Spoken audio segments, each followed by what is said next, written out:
Boss. Don't get close, just throw bombs. Seeing his subordinates trying to get closer, Raza quickly stopped them. The temperature on the monster's body was getting higher and higher. If he got close, he would probably die. In response to Raza's order, his subordinates took out 2 or 3 pumpkin bombs from their arms and threw them at the monster that had recovered to some extent. The even more terrifying explosion directly blew the passage into a big crater. Lazar, who was a little closer, was thrown away with his skateboard.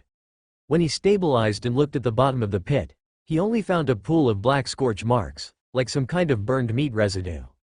Boss, what was that just now? How the hell do I know? Pack your things and deal with everyone here. Raza was still frightened. If it weren't for the equipment provided by Elbert, they might not be able to deal with this monster. Ordinary bombs can't kill him. A quarter of an hour later, there was no living person in the entire base. All the images in the control room had been destroyed, and some data had been copied. When Raza and the others flew out, they saw corpses all over the ground. Apparently these ordinary people, the hired security guards, are simply no match for Green Goblin, even if they're just pirated copies. Boss, this is the information they brought out. Not a single corner is damaged. Number 2 handed a metal box to Raza and said with a flattering look on his face. Very good, you take people to plant the bomb and send this place to the sky. Thinking of the previous monster, Raza's face was not very good, but his mind could still think clearly. This place is studying this kind of thing. There is only one now. How many may there be in the future? Raza couldn't imagine it, but at the same time he looked at the metal box in his hand with a fiery look in his eyes. Since they can do research, why can't I do it myself? Elbert had told him before that he should pay attention to the research data. Apparently he was aware of this situation and planned to mass produce it. Thinking that he might have that level of power, Raza became excited. As for whether he would turn into a monster, so what? After seeing the extraordinary horror, he would be extremely eager to become one of them. As a member of the Communist Party of China, even if you pay a price for it, so what if it is just a change in appearance? Accompanied by continuous roars, the entire farm was engulfed in flames, and eventually collapsed, burying the underground experimental base. More than a dozen Green Goblin skateboards flew into the night sky, leaving only the rapid sirens. These policemen were forever. He was so slow, he waited until everything was over before rushing over to clean up his mess. What happened? Why did I receive the news that the base was attacked? Pioneer technology. Killian was awakened by the piercing alarm. With an angry look on his face, he put on his clothes and looked at his subordinates who also came to him because of the alarm, and said coldly, questioned. News came from the 3 Minutes base. They were attacked by unknown people. The security minister stood up, with a fierce expression on his face that was quite intimidating. However, in front of Killian, he seemed a little flinching, as if there was someone standing in front of him. What he saw was not an old man nearly 50 years old, but some kind of terrifying monster. Then what are you waiting for? If the research base is seriously damaged because of your hesitation, just go and lie down on the experimental table. Killian seemed quite satisfied with the security minister's flinching, but that's not what he was thinking about now. At that time, the experiment had reached a very critical moment, and there must be no accidents. A group of vehicles quickly drove out of Pioneer Technology. Killian, who was sitting in the car, looked gloomy. He had spent most of his time at the experimental base, but a lot of things happened during this time. First, there was an accident at Stark Industries, which made Killian can't help but after applauding. Something happened to Osborne Industries, which made Killian have some thoughts and wanted to take the opportunity to buy a batch of Osborne Industries shares in exchange for more research funds. As the experiment got closer and closer to completion, he couldn't wait any longer. He wanted to do everything possible to complete it, and then let that bastard Tony Stark know that he was not a delusional idiot, he was a genius. A genius. Tony Stark is an even better genius. Unfortunately, he did not have much capital and was unable to compete with other giants, so Killian gave up the idea of acquiring shares of Osborne Industries. Unexpectedly, when he gave up, Osborne Industries began to retaliate. That's right, in Killian's view, Elbert's acquisition of Pioneer Technology was a kind of revenge. In the face of abundant capital, Pioneer Technology had no power to fight back, so Killian was so bold that he directly sent people to do it. The person who presided over the acquisition, this was his warning. Although there were certain risks, it didn't matter. Extremis was almost completed. As long as the virus was completed, No one would care about this stain. Unexpectedly, Osborne Industries stopped and something happened at the research base. How could this make Killian feel better? He was in a closed state along the way. Even the security guard in the car did not dare to breathe for fear that he would be unhappy, and sent them to the experimental platform. They had seen the tragic situation of the people sent there. After being injected with extremis, each one turned into a living human bomb, and was reduced to pieces in the blink of an eye. However, they were slower than the police. When Killian and his party arrived, they saw the police cordon and firefighters working hard to put out the fire. At this moment, Killian seemed to be more than 10 years older. There was only one. The voice echoed in his head, "It's all over. Boss, it has been solved. There is only ruins left in that place. No one has escaped." Under the ground of a bar in the East District of New York, Raza put a metal suitcase in front of Elbert with a respectful expression. "This is their research. The information is guaranteed not to be damaged." "Really, have you seen the things inside?" Elbert glanced at Raza. The guy stared at the suitcase with a bit of eagerness on his face. It was obvious that he already knew the use of the things inside, but he didn't care about that. Extremis was meant to be used by them. No, Raza quickly denied it. Although he really wanted to see it, he still held back. The pressure from Elbert overshadowed his curiosity, and he knew very well that if he followed the Empire Cemetery, he as a leader, it is best not to secretly do something that is not there, otherwise you may not get anything in the end. "When I was exterminating them, I met a guy who suddenly turned into a monster with fire all over his body. Ordinary bullets were useless against him. It took more than 20 pumpkin bombs in total to kill him." "Have they already studied to this extent? It's much faster than I expected. Have you recorded it?" Elbert nodded clearly and took a miniature camera from Raza's hand. "Every green goblin that attacked. I have this thing all over me to record the battle process. It's not for surveillance, but mainly to prepare for the future. If I encounter some guys who can't be killed in a short time, I may be able to find some useful information through the battle records." Information. The whole battle process was not long. Elbert spent a few minutes repeatedly watching the state of the person in charge after his transformation and death. Is it a semi-finished product? There is still a long way to go before the research is successful, but the foundation has been laid. Osborne Industries should be able to complete it independently. Half-finished product. Boss, if this situation is still just a half-finished product, how powerful can you fully realize it? Is it really immortal? After seeing the power of the opponent Superman again, Raza longed for this kind of power even more, but Elbert heard he was even more surprised when he said that this thing was only a semi-finished product. Haha, your understanding is wrong, not all things. The difference between finished products and semi-finished products is judged by power. This thing is one of them. In terms of the effect it shows, it is indeed qualified, but it is stable. The sex is too bad. Elbert pointed at the guy on the screen who had just transformed. Extremis changes the overall quality and will come with extraordinary abilities, but it is rare to see such an expansion of body shape. You don't care if you don't care about it. Before long, this guy will explode because he can't stand the expansion of energy in his body. Until Extremis actually debuted, it was unable to completely solve the stability problem. When injected, it is equivalent to a physical and will test. If it passes, it will have power beyond ordinary people. If it fails, it will become a bomb and have nothing. Well, what will it look like if it's really completed? Thinking that he might have self-destructed without doing anything, Raza shrank his head.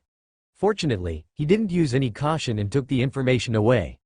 Make one yourself. Otherwise you won't know how you died. If it's truly completed, at least it won't cause any obvious changes in your appearance. Most of the external mutations are caused by the controller's inability to restrain all the power. Human beings are still too fragile in some aspects. Elbert thought Asgardians, their physical fitness far exceeds that of Blue Star humans. What will be the consequences if they are injected with extremis?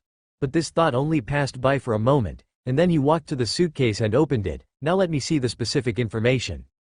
After the metal box was opened, in addition to a pile of messy information, there were also 3 bottles of fixed potions, one of which was marked with a red X. Does it mean failure? The 3 bottles should be half-finished desperate potions, but these are only used as experimental materials. Anyway, no one would want to inject this kind of thing now. The specific ingredients still need to be tested in the laboratory. The document is quite concise, and a large number of adverse reactions have been deleted. They have either been solved, or the experimental subjects died directly within a short period of time. I don't know how to solve it. After spending some time to go through the content, Elbert has an idea of the progress of the research. It is fully understood that with Osborne Industries' current scientific research capabilities, it is completely possible to leave Killian alone and complete it alone. This is completely in line with Elbert's wishes. As early as when Killian decided not to play by the rules, Elbert had already decided to send him on the road, so the order he gave to Raza was to kill everyone in the base, including Killian. Unfortunately, according to Lazarzaw's description showed that this guy was not at the base, which allowed him to escape. I'll take the things away first. You and others will sort out the combat data of Green Goblin. That will be your main equipment in a short time. Seeing Raza staring at the desperate potion longingly, Elbert decided to give it to him. As a reminder, he can perfect Extremis, but the physical test aspect is difficult, so if Raza puts all his hopes on this, if the bet fails, Elbert will lose a loyal dog. Yes, boss, I'll do it right away. Raza came back to his senses with some reluctance, but there was nothing he could do about it. As Obadiah said, technology was his lifeblood. He could kill people, but he could do it. Doing research, even watching others do research, will give him a headache. Otherwise in the movie, this guy wouldn't be blind, like when he asked Tony to build missiles, but he was forced to create a steel battlesuit by Tony and he didn't notice it. Who is it? Who is it? Pioneer technology. Killian was pacing back and forth anxiously, muttering in his mouth with a ferocious expression. The experimental base was destroyed, which was a huge blow to him. He couldn't help but regret being killed by the base. If you put it in the suburbs, at least in New York, even if something happens, it won't be like this and you won't be able to react at all. But Extremis's research cannot avoid human experimentation. It is conducted in New York City and cannot be hidden from anyone. Although many related companies are not clean about this kind of thing, no one will care about you if it is done in secret. Once it is exposed, it must be killed. Tuck tuck tuck. Come in. Hearing someone knocking on the door, Killian couldn't wait to let the person in, and then looked at the person expectantly. Have you found out who did it? I'm very, very sorry. Neither the police nor our channels have found any trace of the other party. The security director who pushed in the door met Killian's eyes and quickly lowered his head, trembling slightly, said. Then why are you coming back? When he didn't get a satisfactory answer, Killian's face suddenly turned cold, and his murderous eyes were unabashedly projected on the security minister, making him shudder at the 1.9-meter tall man, trembling. Boss, we found a clue. I suspect this attack is related to Osborne Industries. Just as Killian was about to throw out the pile of useless waste in front of him, his secretary opened the door and came in, saving the security guard with good news: the minister's life. Osborne Industries? Why? Killian's eyelids twitched and he looked at his secretary fiercely. If he didn't give a reason to prove that it was not the result of making nonsense to save his life, he would definitely die miserably. First, we have a grudge against Osborne Industries. With their ability, it is impossible for them to be indifferent to our assassination, so they have reasons for revenge. The secretary looked at Killian without fear and spoke clearly. Explained, in addition, I discovered that the explosion traces left behind by the Manhattan incident some time ago are very similar to the explosion traces detected at the base. Give me the information. Killian snatched the document from the secretary's hand and looked at the detailed comparison above, gradually falling into deep thought. Naturally, he knew the Manhattan incident.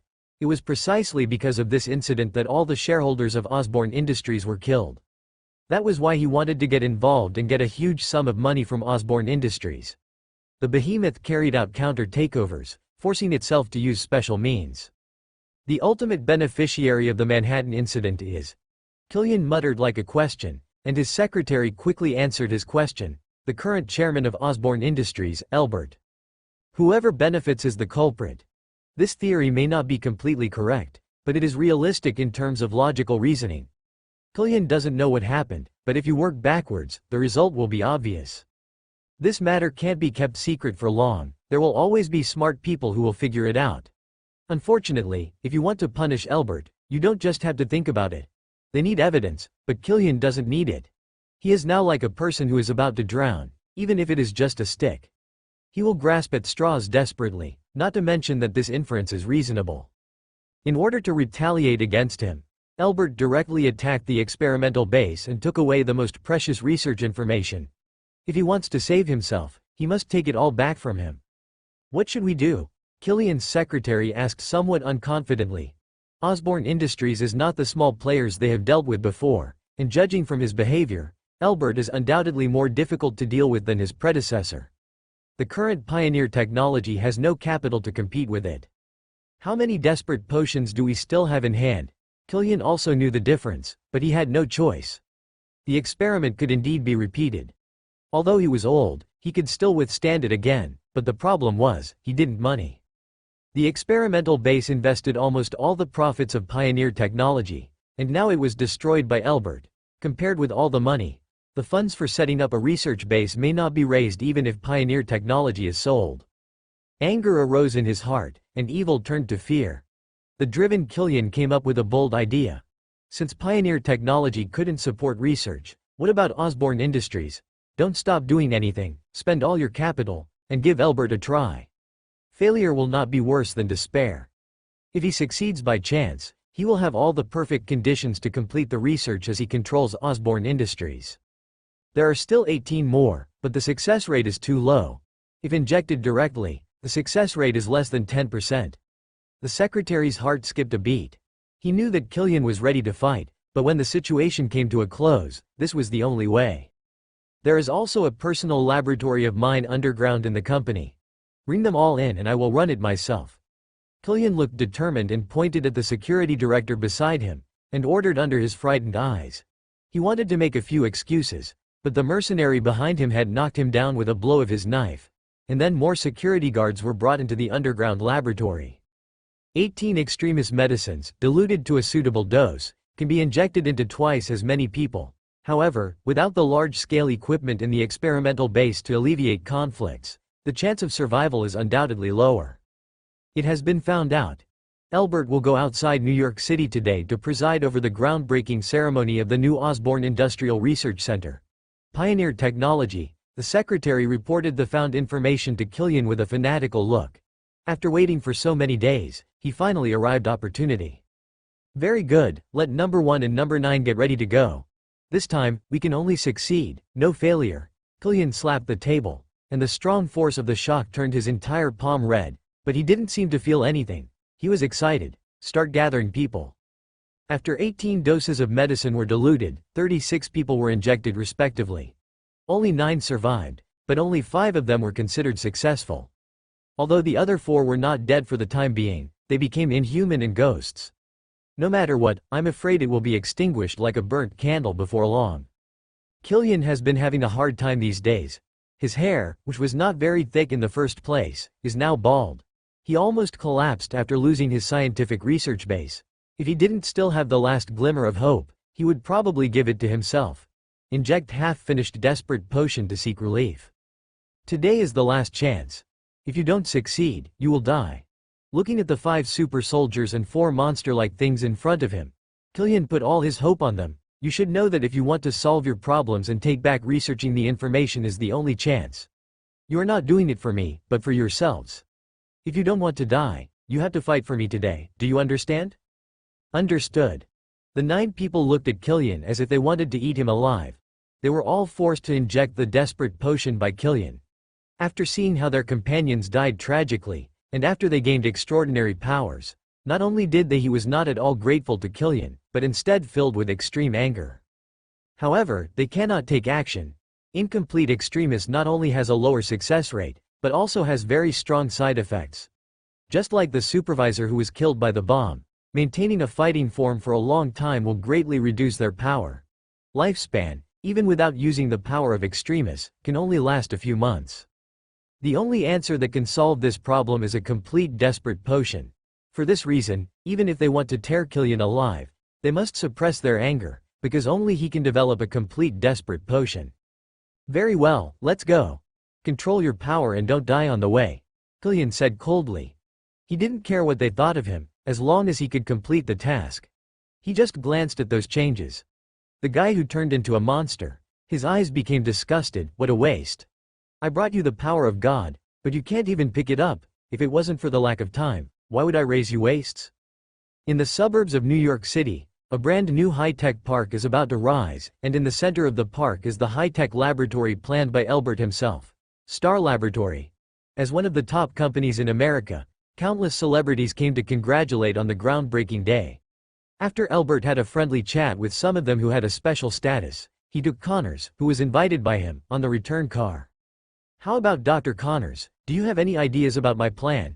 In addition to the S.H.I.E.L.D. laboratory in the center of the park, the entire park is divided into 4 parts: 2 biotechnology areas, a materials science research area, and an exhibition area open to the public. Will place some Osborne industrial products there for visitors to visit for free, and the person in charge of one of the biological areas is Dr. Connors. "Absolutely not.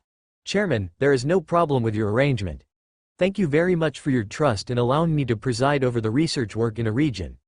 Connors looked at Elbert with admiration in his eyes, like a good horse seeing bull. During this period, he had the best treatment at Osborne Industries, and now he was about to take charge of a complete research area. How could he not be excited? "You're the one who's being humble, Doctor. I've said it before. I like people to give full play to their talents. Who else in Osborne Industries can compete with you in the field of herpetology?" Elbert said with a smile.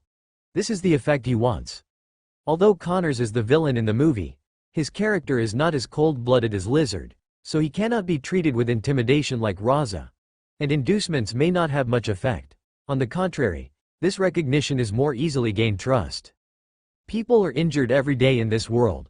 Some are lucky to have minor injuries, but there are also many who are seriously injured. They even have to say goodbye to a part of their body like you, Doctor. This is a tragedy, and Doctor, you, if the research can be successful, this kind of tragedy will never happen again. What a great merit it is. It is not an exaggeration to set up an independent area to do research in this area. Seeing Elbert's serious expression, the recognition on Connors's face became even more profound. If his self-control hadn't been high enough, he might have burst into tears at the moment. Boom! However, just as the two were having an in-depth exchange, a grenade fell in the middle of the convoy, and a number of cars around him were immediately blown away. Elbert's driver quickly stopped and the surrounding bodyguards gathered around him and pulled him away. Connors circled around, looking for cover. Continuous bombs flew constantly from a distance, and the entire convoy was immediately thrown into chaos. Fortunately, the accuracy on the opposite side seemed to be poor. Except for the 2 vehicles that were directly affected at the beginning, there were no serious problems, and the shelling soon stopped. It stopped. The other party probably didn't have any more artillery shells. This place was within the scope of New York after all. Things like artillery shells were not easy to deal with. As soon as the shelling on the opposite side stopped, the bodyguards arranged for the passengers to disperse and escape. There would not be too many people in this kind of attack. People gathering together would attract firepower and be captured in one fell swoop. If they ran separately, at least some people could escape successfully. As long as the officials were notified as soon as possible, with the recent frequent vicious incidents, imagine that the speed of dispatching the police is fast enough. Escorted by bodyguards, Elbert used bunkers along the way to approach New York City. As soon as he entered the city, the attack would stop. No matter who the other party was, attacking people in the city was an act seeking death. But the other party had obviously guessed his possible escape route. After a while, a group of off-road vehicles surrounded them amidst the roar of engines. Judging from the uncovered equipment behind the vehicles, it was the ones who had attacked them earlier, people. Aldres Killian. More than a dozen people stepped out of the car. The most eye-catching among them were 4 extremely large men with traces of lava flowing all over them. Their faces were already like half-dissolved heat. Molten glue looks very weird. Ha ha ha, the famous chairman of Osborne Industries. I am really flattered that he can know about a little guy like me. Killian got off the last car and looked at Elbert as if he was staring at prey, with a short tone. Asked, "Is it you? Is it you? Did you do it? Although I don't know what you are talking about, what do you want to do? Kidnap me, or are you planning to kill me directly?" Elbert pointed to the thugs surrounding him without any worry. He did not expect Killian to be so bold. They dared to take action during the day, but this lineup was a bit unexpected. I just didn't know whether these desperate warriors were prepared in advance or made on sight. You still dare to ask me? Hand over the information and obey my orders. Otherwise I will kill you today? Killian waved his hand, and the group of half-monster desperate warriors rushed forward, completely ignoring the bodyguard's shots. Far beyond the strength of ordinary people, directly through the bodyguards more than 10 meters away from Elbert, and fell to the ground one by one. Suddenly, their bones cracked and blood surged, and they looked like they would not survive. Information? What information are you talking about? I don't know. To be honest, you are more courageous than I thought. Is this the so-called rabbit that bites when it is anxious? He tilted his head to avoid a desperate situation. The soldier grabbed him with his big hand. Elbert took a small step back and looked at Killian. This guy didn't have the slightest bit of scientist demeanor now. He was just a hungry mad dog. What are you doing standing around, waiting for the police to come to us? Arrest him. Seeing the desperate warrior standing there stunned, Killian was furious.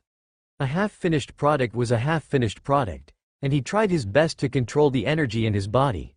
It has consumed most of their energy and even their brains have become dull. Since you don't want to talk, let's find a place to talk alone. I think you will agree to my request. Why do you have such stupid thoughts? Despair really burned your brain. As soon as Killian finished speaking, before the extremist warrior could execute the order, he heard Elbert's voice coming from behind him.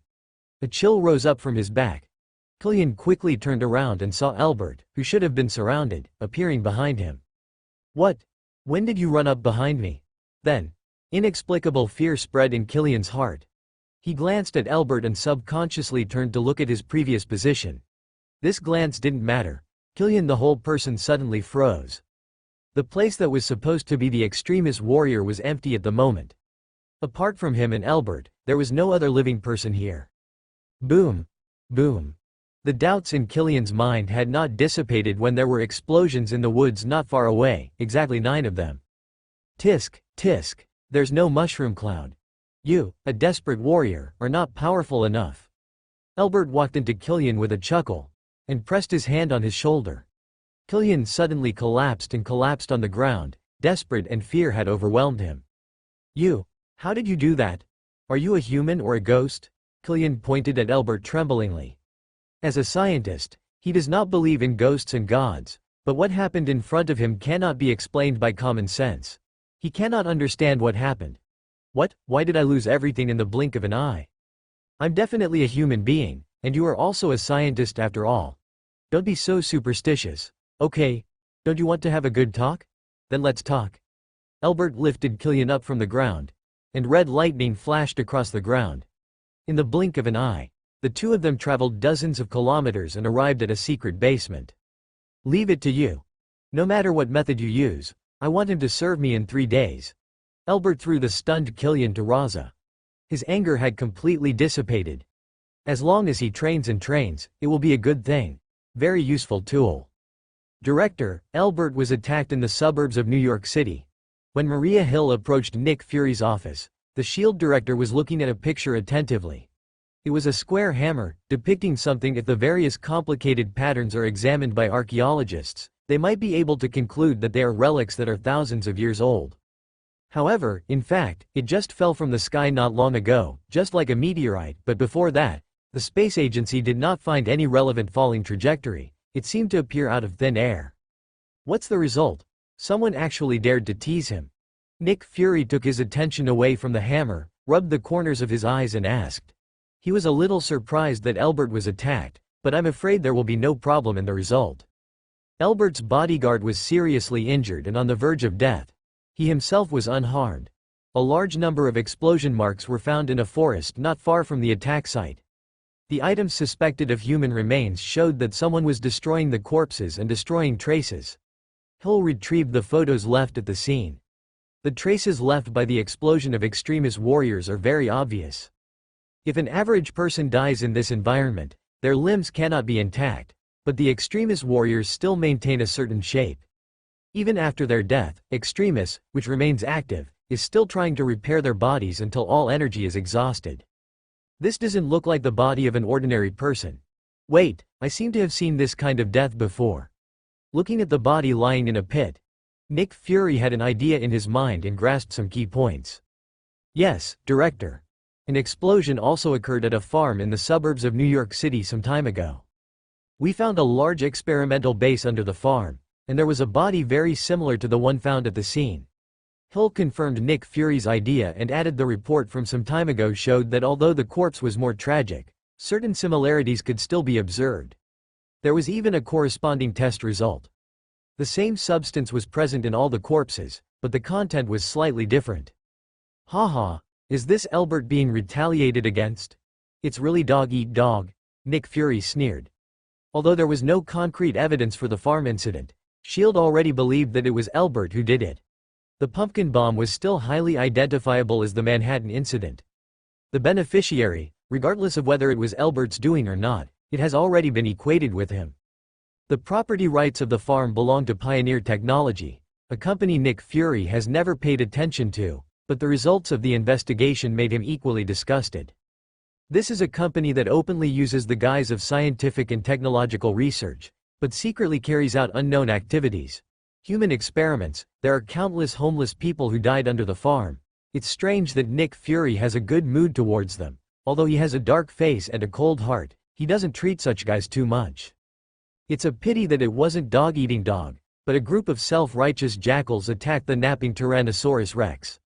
Pioneer Technology has no chance of winning. Hill shook her head. She hoped that both Pioneer Technology and Elbert would suffer losses, so that S.H.I.E.L.D. could gain the upper hand. Wipe out the two troubles in one fell swoop, but unfortunately the two powers are not at the same level. Forget it. Let's ignore them for now. Is there anything else? Thinking of his old friend's description of Elbert, Nick Fury couldn't help but have a headache. For the time being, S.H.I.E.L.D. has no good way to deal with it, so it can only be shelved for the time being. At least for now, Elbert has not disrupted social order wantonly. As long as some things are not made public, he will turn a blind eye. General Ross wants us to help capture Dr. Banner. Hill flipped through recent reports and picked out one noteworthy one. Ross. Has he found Dr. Banner again? He is really persistent and refuses him. We don't have time to play games with him. Thinking of Ross's face, Nick Fury's expression was not very good. The father of America. In the past, relying on their high status, they always stumbling upon S.H.I.E.L.D. Now, I want them to help me with something. Come on. Nick Fury wouldn't want to let his people die in front of the Hulk for his sake. He's just a monster. What's more, Nick Fury has secretly made a plan, including the idea of recruiting Banner, and he won't send anyone to help now. Then there's nothing worth noting. Director, do you have any orders?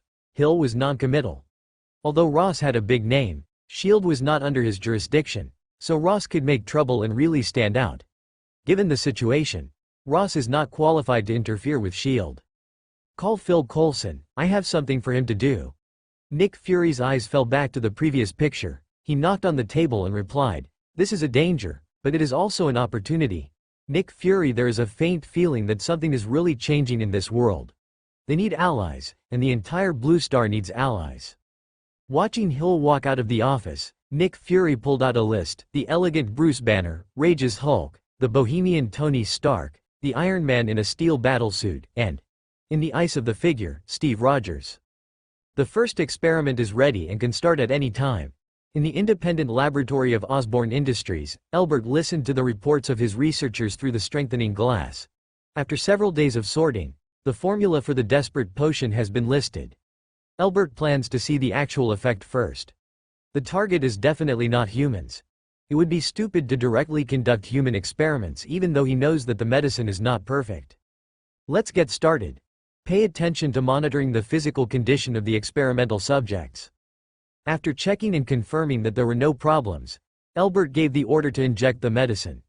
The researcher in charge of the injection skillfully injected the desperate medicine into the 8 mice.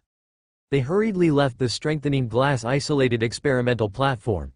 They had all been warned about possible accidents before starting, and they did not dare to delay for the sake of their own lives. Doctor, the body temperature of the experimental subject is rising rapidly, and it has exceeded the normal tolerance range. Within 30 seconds of the injection of the desperate agent, the mice began to react violently. As soon as the monitoring researcher reported, under their fur immediately, traces of magma flow appeared, and the surrounding temperature distortion was visible to the naked eye. Even without looking at the temperature instrument, you can tell that the temperature around them is definitely not something that normal human bodies can withstand. But what is surprising is that at such a high temperature, the mouse's fur does not change at all. This substance, which is supposed to be the most flammable, has no abnormalities except for the part close to the skin turning red. Doctor, the signs of life of 3 experimental subjects have disappeared. Less than a minute later, 3 lights on the instrument went out, which meant that 3 mice had died. However, Elbert looked at the experimental table in the middle. All of the mice were all struggling in pain, but none showed signs of death. Is there something wrong with the instrument? Other researchers also noticed this problem, and after waiting for a while, seeing that there was still no change in the mouse, someone said aloud, "No, there's nothing wrong with the instrument, they're dead." Elbert shook his head, denying his conjecture, and pointed to the mouse on the right side of the experimental table. Please zoom in and observe carefully to see what's the difference. Is this the roots of the hair turning black? Using the camera, he zoomed in on the white mouse pointed by Elbert, and soon discovered the difference.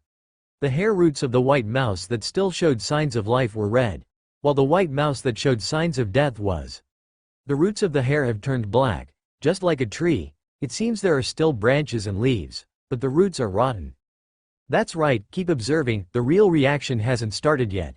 In order to make it easier to observe, the desperate drug injected into the mice was heavily diluted to lengthen the entire reaction process, but even so, as soon as Elbert finished speaking, the life signals of 4 mice disappeared, and then the original 3 exploded. The chain reaction directly blew up the other mice, and their residual limbs were thrown towards the strengthening glass. Through a layer of glass, the researchers came over and observed these debris at close range. Although most of them still maintained the form of flesh, preliminary analysis showed that these debris were more similar to combustion residues, with more inorganic matter than organic matter. Elbert did not stare at the failed products like the others, but looked at the only white mouse that showed normal life. Until now, its life signal has not disappeared. You must know that even if it is only a white mouse, the explosion just now, the power is no less than that of ordinary military grenades. Since it can still survive, it seems that Elbert got a successful experimental subject in the first experiment. Oh, my God, this is amazing. Soon, other people also discovered that among the black marks after the explosion, the mouse was slowly repairing its limbs. Its fur had completely disappeared, leaving only the appearance of a white mouse. The body looks like a charcoal grill, but it can be seen with the naked eye that its broken claws are being repaired bit by bit. It takes 1 minute and 28 seconds to recover completely. It's a terrifying regeneration speed. If used on the human body, this will create an almost immortal Superman. The researchers who participated in this experiment from beginning to end were excited. If the experiment continues, what will they do here? Every one of them will be famous throughout the ages. The premise is that the formula can be perfected, otherwise who of you would dare to try the effect? Elbert asked with a smile. And everyone suddenly fell silent. Even though one of the 9 was successful, everyone who has read the information knows that in fact, the success rate is much lower than this, and more people will just explode into pieces like other mice. Don't be afraid, I won't really let you try it. Take care of this little guy. I believe it will provide a lot of effective data for our success. Elbert pointed to the repaired car that was hitting the glass box. The mouse ordered, and in order to stimulate their enthusiasm, he added, as long as you succeed, I guarantee that all of your names will appear on the report. This is an opportunity to stand shoulder to shoulder with giants. I think you won't give up. Absolutely not, Dr. Elbert, thank you very much for providing us with this opportunity. We will definitely do our best to perfect the formula of the medicine. Obviously Elbert's motivation is very effective. For them, money and fame are both important. Once the research is successful, money and fame will not be a problem. Elbert walked out of the laboratory after motivating the researchers. It would be best if they could work actively, but he couldn't put all his hopes on them. Killian was still the developer of Extremis, so it was more reassuring to have him in charge. News has been sent back to Raza, and Killian has agreed to cooperate, but the condition is that when the experiment is successful, he will take revenge on Tony Stark. Elbert smiled and agreed to this condition. This is a good thing for Elbert. Tony Stark's life trajectory has begun to deviate from the planned trajectory, so Elbert has to find a way to test whether he will return to the right path now. Killian will become a pawn in his hands and serve him correcting Tony Stark's fate, pointing to a more skewed trajectory. Chairman, this is the application for laboratory number 1. Elbert handed his white coat to his assistant and was about to check out the acquisition of Pioneer technology. Without Killian's resistance, Henry's group of Wall Street wolves could start. No mercy at all, the annexation should be completed in these 2 days. But just when Elbert walked out of the laboratory, the person in charge handed him an application, which made Elbert a little confused. Laboratory number 1? Didn't I ask them to temporarily stop research? Why is there an application? That's it, Chairman. We suspended the research as you requested, but Director Harry some time ago. Laboratory number 1 is the laboratory where Norman studies human hormones because of the lack of talents to take charge of the overall situation. Elbert announced that he would temporarily stop research and wait until he found a suitable candidate. However, listening to the person in charge, someone restarted the research project. Elbert was stunned when he heard the name, and then realized that he had never thought about it before. He did have the ability to conduct experiments. Although his performance was always so unqualified in Norman's eyes, but he inherited everything from Norman, including IQ and ability, but that was in the future, not now. Harry was still only a high school student, which was a bit too difficult for him. Yes, we can stop him. The person in charge was a little helpless. Although Harry was young, he was the largest director of Osborne Industries. Although the power was entrusted to Elbert, it was not something he, a small laboratory director, could do, disposed of. Okay, I'll go and see for myself. Elbert waved his hand and didn't blame him too much. After all, in the eyes of most people, Harry would take back power from Elbert in the future, and even if they could, they wouldn't dare to control him. Record the experimental reactions in detail. I want them all. If there are any mistakes, you can leave. And you, I've been waiting for 3 hours when the equipment I mentioned will be ready. But sir, at least 3 people are needed to operate this kind of instrument. I can't do it alone. That's enough. I don't want to hear these excuses. I'll give you another hour. If you still can't get it done, you can leave. Elbert heard Harry's scolding before he entered the laboratory, which surprised him. If nothing else, at least the momentum was decent, so he pushed the door open directly and walked in. Harry is right. This machine under normal circumstances, it does take 3 people to operate the instrument, but if one person handles it carefully, he can make it work normally in 2 hours. You're just looking for excuses to frustrate him. Uncle Elbert. Chairman, seeing Elbert come in, Harry immediately lowered his head, like a child who had done something wrong, and the researcher who was named by Elbert trembled all over. Apparently Elbert was right. You can pack your things and leave. I will provide you with a good severance package. Elbert waved his hand, and the bodyguard behind him dragged the ashen-faced researcher out. Elbert squatted down and looked at although Harry lowered his head, his expression was stubborn. Harry, tell me why you are here.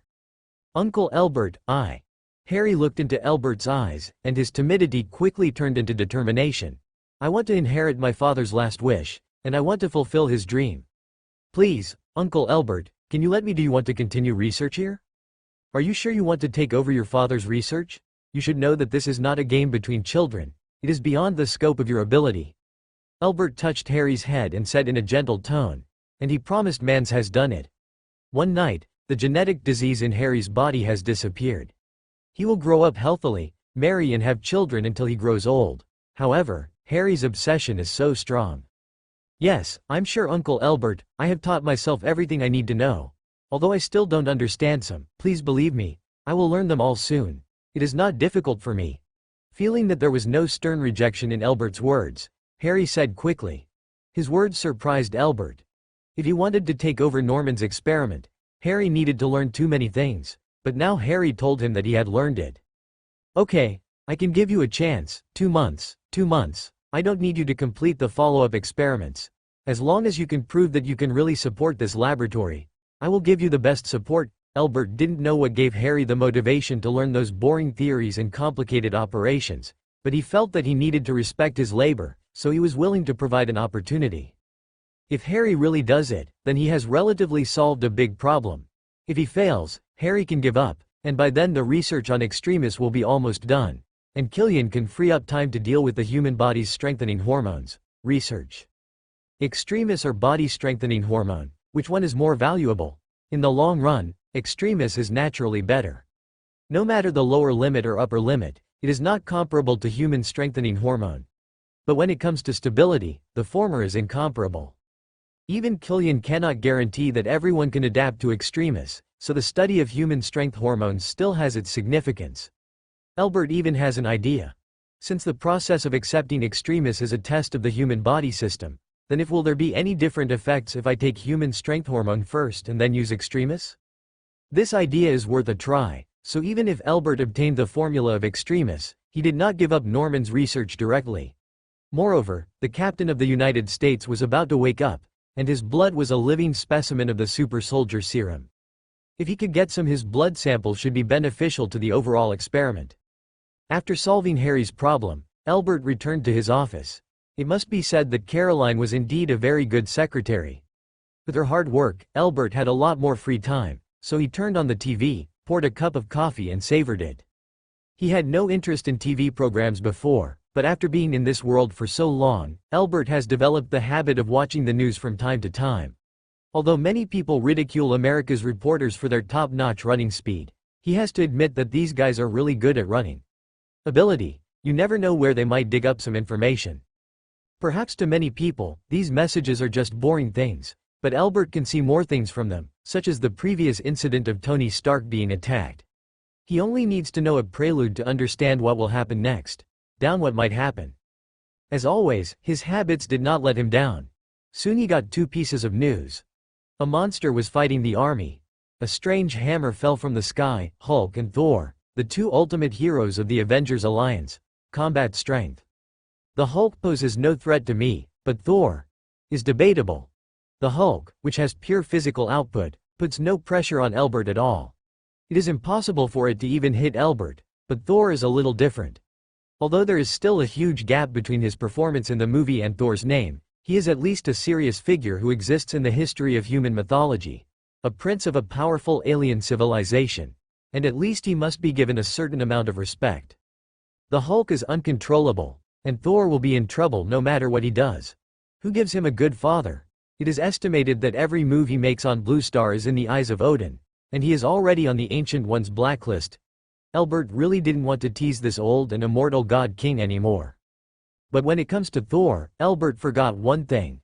Type particles seem to be one of the infinite gems, and they are also the easiest to get. The Tesseract is in the hands of S.H.I.E.L.D. and cannot be found for the time being. The time gem is in the hands of the Ancient One. Now that she is mentioned as a bald magician, Elbert has a toothache, and there is only one type particle, unattended, and there is an opportunity to take advantage of it. Back then, type particles were snatched away from the Dark Elves by Asgard and sealed. Now that seal has been almost weakened to the extreme. It is the best time to obtain them. As for the Dark Elves that may come, Elbert doesn't care at all. He has the ability to confront them head-on. In his heyday, he couldn't defeat Asgard, and even had his type particles taken away from him. Elbert didn't even bother to take a look at such a street commodity. But when the time comes, with type particles in his hands, he can even survive a few attacks from Ancient One, and he's just a dark elf. I didn't even recognize him when I beat him. As for whether Asgard, as the sealer, will pay attention to type particles, don't even think about it. He will definitely pay attention. In the movie, as soon as type particles came out, they directly took up the body of Thor's girlfriend. If you say this is a coincidence, it would kill Elbert. If you don't believe it, why would so many people choose her? But Elbert doesn't have to worry about this problem at all. Thor has entered the Blue Star. Then we have to see whether Odin cares more about his son or type particles. Even if he overestimates the combat power of the Asgardians, Elbert will not be afraid. He doesn't care much about warriors, even those at the level of the 3 warriors in the movie. If Odin wants to prevent him from getting type particles, he must send more people down, but will the Ancient One agree? Elbert guessed not. A Thor with little power came down to practice and practice. The Ancient One would not have any objections, but a group of experienced Asgard warriors entered the Blue Star. Haha, is this the rhythm of preparing for war? Thor is still on Blue Star. If Odin dares to send people over, Thor will be in trouble in an instant. So, sometimes the enemy is not always the enemy. The Ancient One is a threat to Elbert, but the same is true for others. She can be a very reliable barrier. Definitely, there is a slight possibility that the Ancient One has established contact with Odin and is targeting Elbert at the same time. This possibility is unlikely, but it cannot be said that it is impossible. For both parties, Elbert is an unstable factor.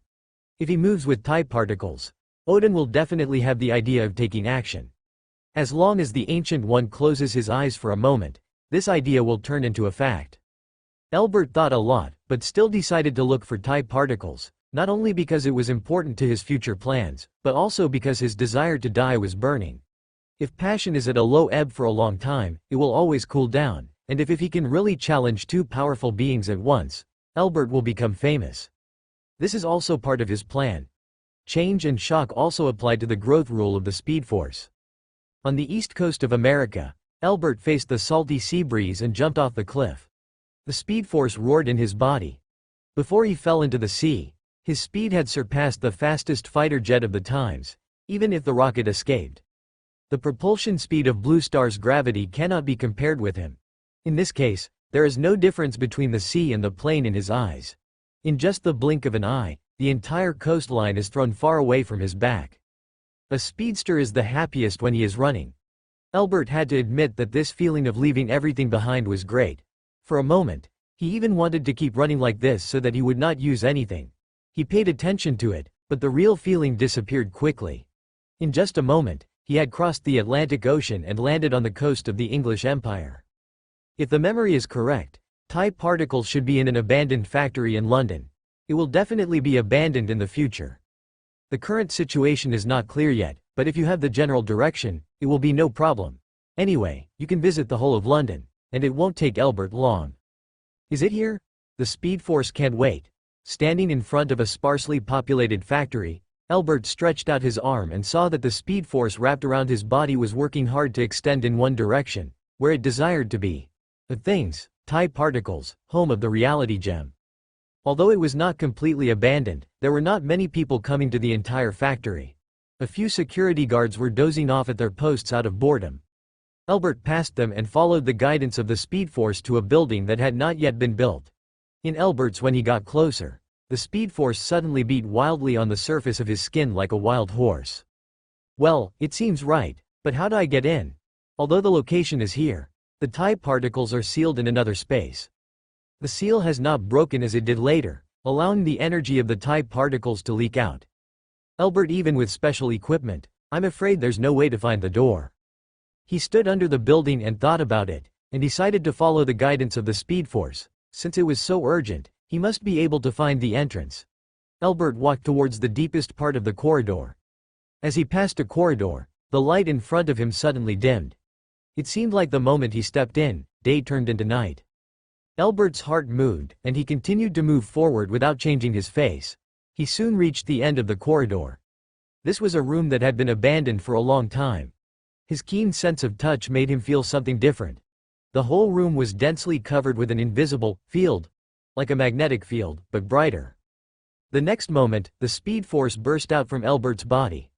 The unstoppable force destroyed the fragile balance of the invisible field in an instant.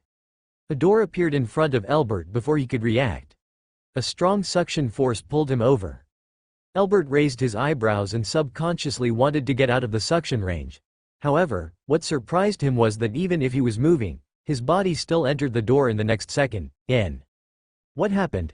The Speed Force didn't work. No, my speed just now reached its limit without a doubt, driven by the Speed Force. Something changed my movement. As soon as he entered the door, the suction force disappeared, and his feet stepping on the ground. Elbert immediately began to reminisce about the feeling just now. It was a rather awkward experience, even more awkward than being pushed forward through space when he fought Ancient One before. At least he could feel his movement before and have a direction to run in. However, he didn't have it just now. Elbert seemed to be running towards the door, but he was clearly running in the opposite direction. There was no transformation of space, only in the direction of running. In an instant, reality is changed. It is indeed a reality gem. Elbert cast his gaze to the entire space. The only place that emitted light was two square stone pillars that were tightly attached to each other, and a dark red fluid was slowly flowing in the middle. TIE particles, how to take them out? Elbert raised his hand, and was surprised to find that the previously manic Speed Force tended to become quiet at the moment. As long as he didn't control it, it fit perfectly into his body like a deep sleep. Body surface. Come on, it seems that the Speed Force can't help much. In this case, Elbert doesn't want to forcefully use the Speed Force to break the two stone pillars. Once the TIE particles are affected, Unimaginable disaster will definitely happen, so he just first circled the stone pillar twice, then ran around the entire space, and soon discovered the sealed traces left by Asgard. It should be here.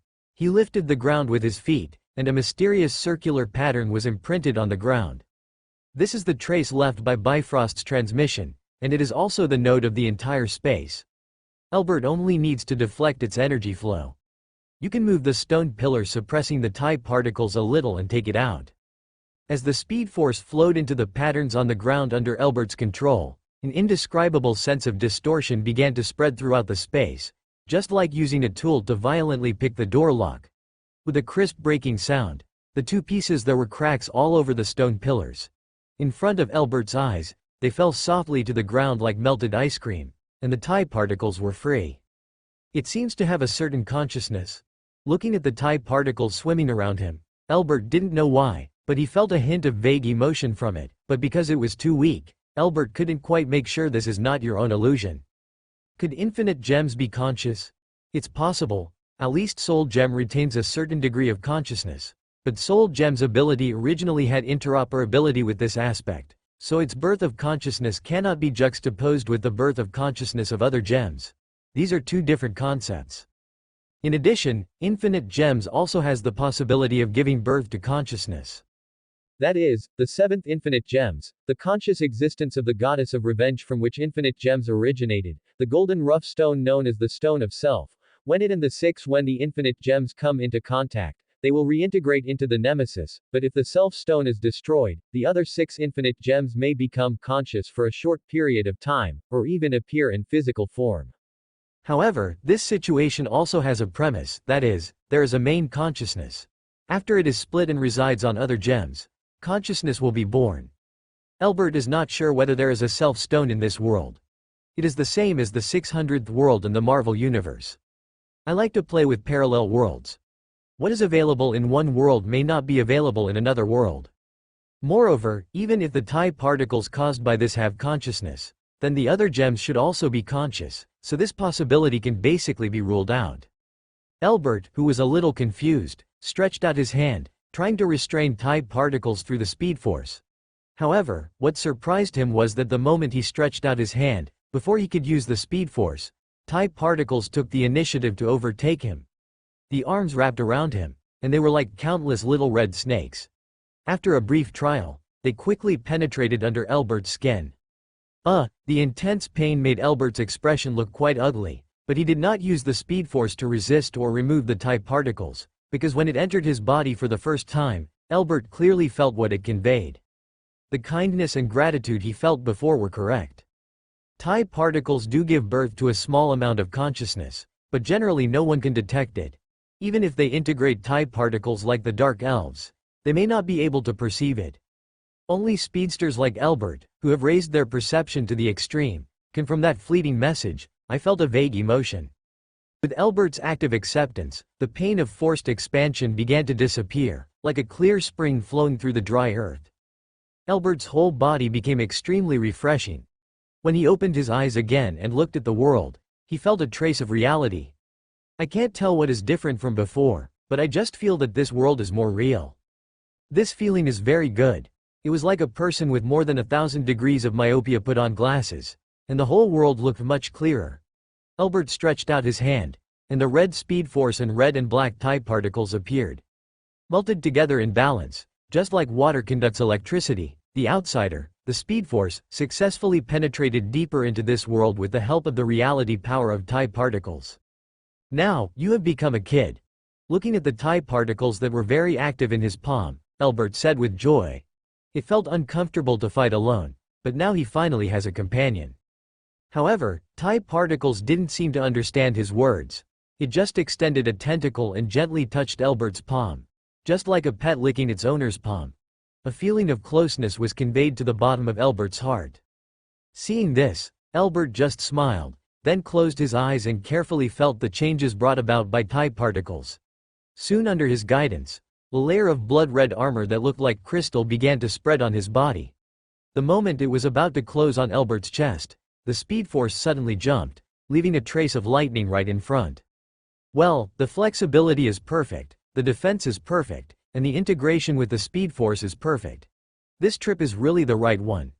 After simply doing a few running postures, Elbert said with great satisfaction, every time his joints bent, the armor in the corresponding parts will soften and completely fit his body movements, and there will be no change in defense. Although it looks like Elbert is wearing an armor made of red crystal, in fact type particles still exist as a fluid, it just looks like that.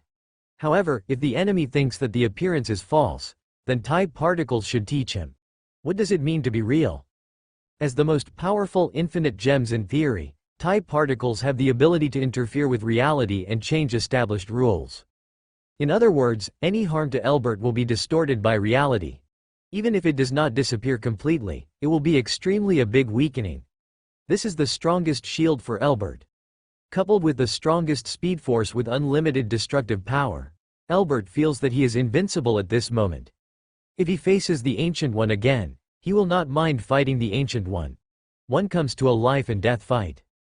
Just when Elbert took out the type particles, Asgard, Odin was watching Thor's every move through Heimdall's eyes. Seeing him ecstatic after learning about Mjolnir's whereabouts, Odin couldn't help but shook his head and turned. He turned his head to look at his other son Loki. Disappointment also flashed in his eyes, but the next moment, Odin's eyes widened and he turned to Bluestar's position. Heimdall, look at Midgard. Someone has touched the seal of the type particles. Find him. Odin's single eye bloomed with a divine light that was difficult to look directly at, and powerful oppression burst out from his old body. Even if he had already, Heimdall, who has been familiar with it for thousands of years, can't help but be frightened. But Heimdall still looked at Bluestar for the first time. As a monitor who has followed Odin forever, he naturally knew the meaning of type particles. However, when his eyes fell on London, he could not see anything. There was only darkness. Please forgive me, I cannot find his whereabouts, but he should not have left the sealed place yet. Heimdall admitted his incompetence. His eyes can see through the 9 realms, but there are some things he cannot see. In the face of reality, his eyes were useless. It's not the time for type particles to come out yet. We must send someone to stop that person. Odin said without any hesitation, and then he began to close his eyes. His mental power began to diverge, and he communicated with a certain existence through Bifrost.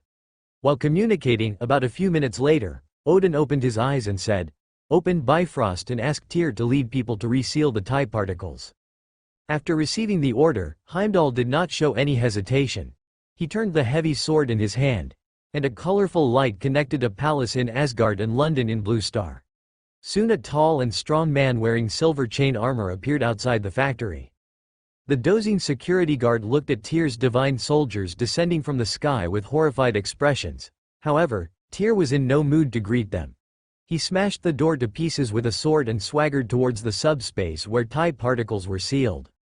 At the same time, in the more distant star field, there is no light here, only eternal darkness.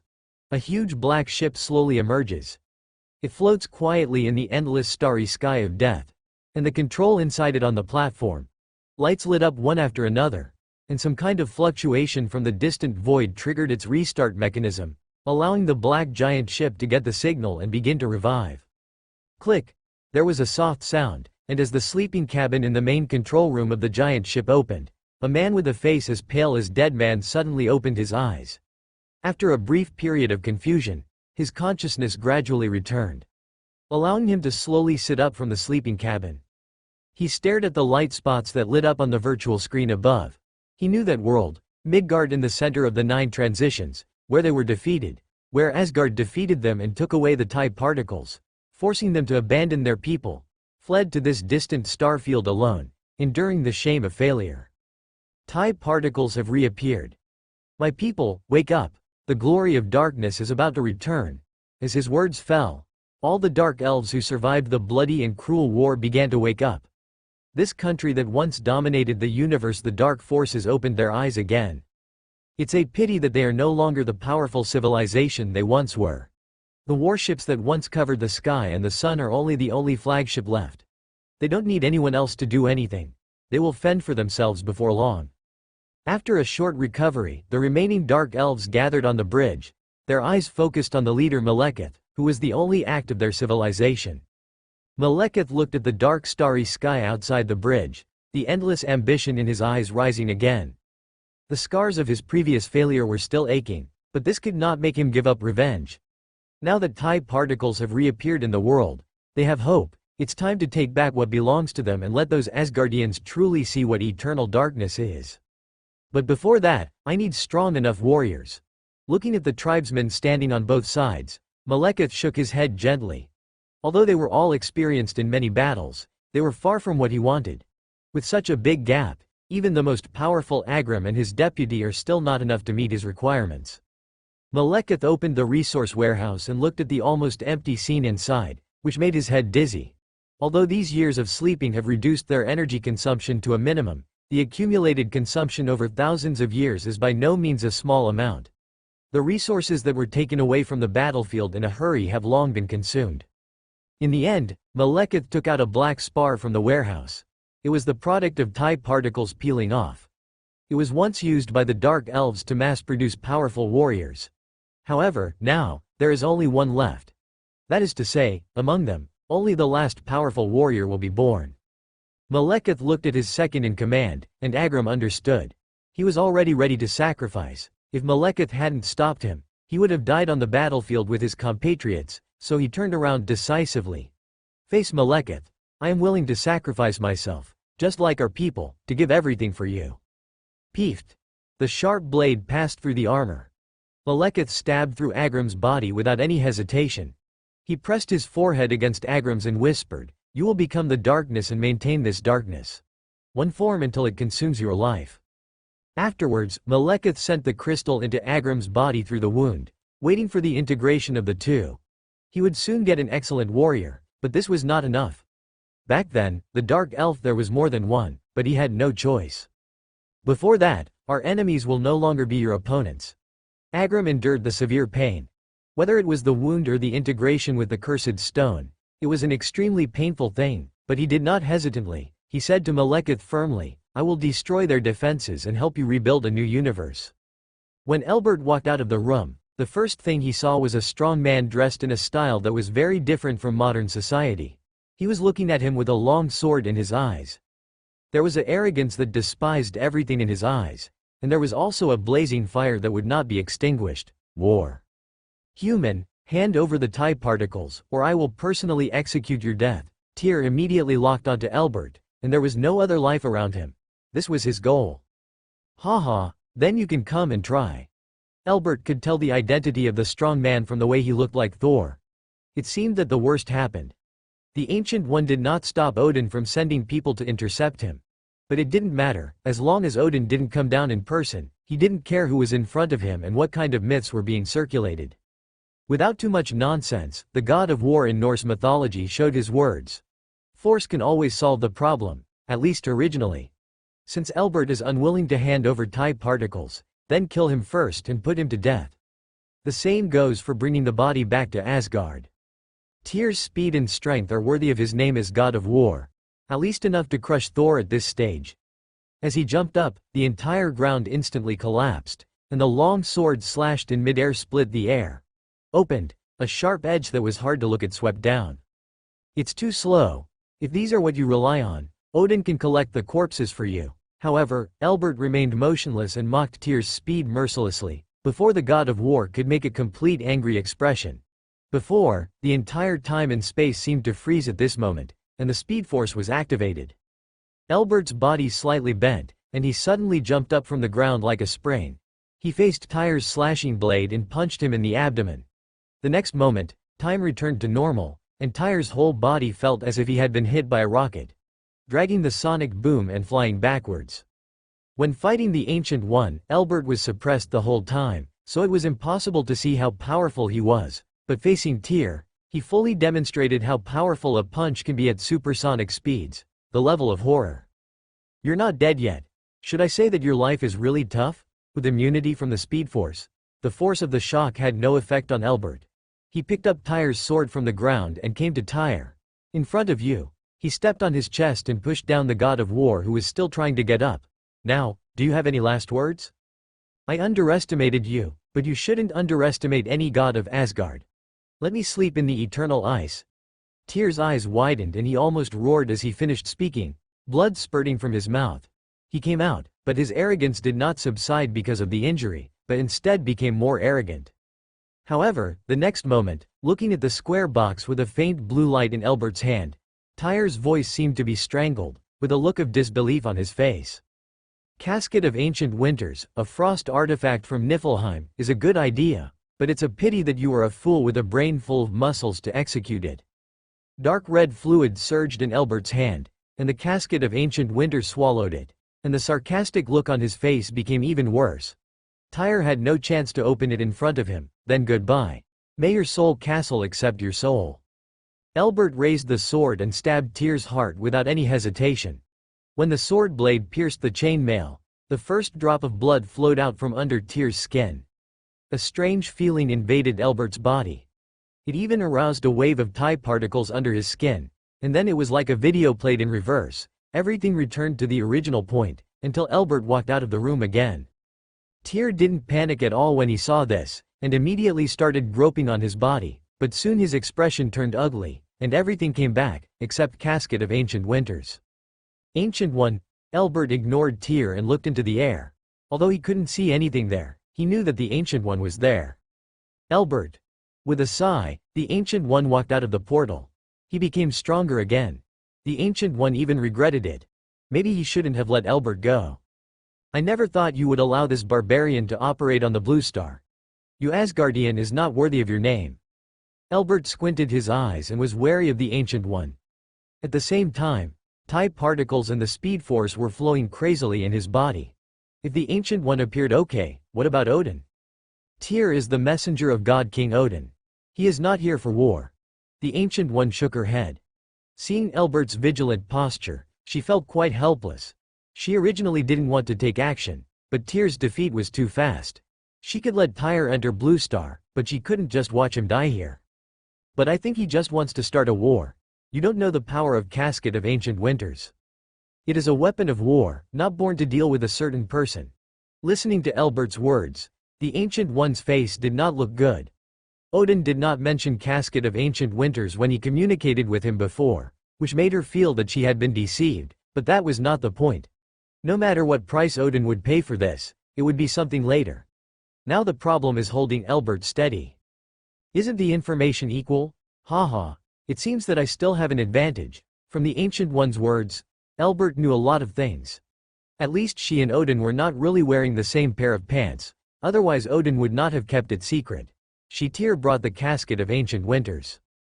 As an artifact of the eternally frozen land of Niflheim, Casket of Ancient Winters is not a weapon used against one person. It is a sharp weapon used to fight legionary wars. Once opened, it will destroy the enemy in a short time. The surrounding environment has turned into frozen soil, and the ice giant can thrive in this environment. Once it is opened, it will be devastating to the surrounding environment. If Ancient One knew that Tyr came to Blue Star with this thing, he would never let him come over successfully, otherwise the British Empire would enter the Ice Age, and then forget about it. She had the time gem and it was hard to handle. However, this blame cannot be thrown entirely to Odin.